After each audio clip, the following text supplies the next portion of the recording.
কেন্দ্রের অপরিকল্পনাতেই আকাশপথে অচল অবস্থা। ইন্ডিগো বিপর্যয়ে ক্ষুব্ধ মুখ্যমন্ত্রী মমতা ব্যানার্জি। দেশ জুড়ে ইন্ডিগো এয়ার লাইসেন্স ধারাবাহিক ফ্লাইট বাতিল ও যাত্রী ভোগান্তিকে কার্যত পরিকল্পনার সম্পূর্ণ ব্যর্থতা বলে তোপ দাগলেন পশ্চিমবঙ্গের মুখ্যমন্ত্রী মমতা বন্দ্যোপাধ্যায়। সোমবার কলকাতা বিমানবন্দরে উত্তরবঙ্গ সফরে আসে সাংবাদিকদের মুখোমুখি হয়ে তিনি স্পষ্ট ভাষায় কেন্দ্রীয় সরকারকে এই সংকটের জন্য দায়ী করেন। মুখ্যমন্ত্রীর অভিযোগ, বিকল্প ব্যবস্থা না ভেবে কেন্দ্র পরিস্থিতিকে হাতের বাইরে যেতে দিয়েছে। ফ্লাইট মিলছে না, যাত্রীরা চরম সমস্যায় পড়ছেন। এই অবস্থা তৈরি হয়েছে পরিকল্পনার সম্পূর্ণ অভাবে। এটা একটা বড় বিপর্যয়, আর এর সম্পূর্ণ দায় কেন্দ্রের বলে তিনি এমনকি যাত্রীদের আইনি পথে যাওয়ারও অস্বাভাবিক বলে মন্তব্য করেন মুখ্যমন্ত্রী।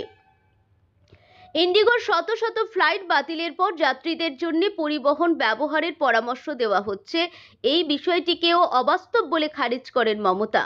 তার কথায় 2 ঘন্টার বিমান যাত্রা ট্রেনে করতে গেলে 24 থেকে 36 ঘন্টা লেগে যায়। তার উপর আগাম টিকিট রিজার্ভেশনের ঝামেলা, সব মিলিয়ে ভোগান্তি চরমে উঠেছে। এই সংকটকে কেন্দ্র করে কেন্দ্রের অগ্রাধিকার নিয়েও প্রশ্ন তোলেন মুখ্যমন্ত্রী। অভিযোগ করেন, বিজেপি নেতৃত্বাধীন সরকার মানুষের সমস্যার বদলে নির্বাচনের দিকেই বেশি মনোযোগী। কেন্দ্র শুধু ভোটের কথা ভাবে, আর আমরা মানুষের কথা ভাবি। তাই যাত্রীদের দুর্ভোগ আমাদের গভীরভাবে উদ্বিগ্ন করছে বললেন তিনি। উল্লেখ্য, দেশের বৃহত্তম বিমান সংস্থা ইন্ডিগো দৈনিক প্রায় 2300টি ফ্লাইট পরিচালনা করে।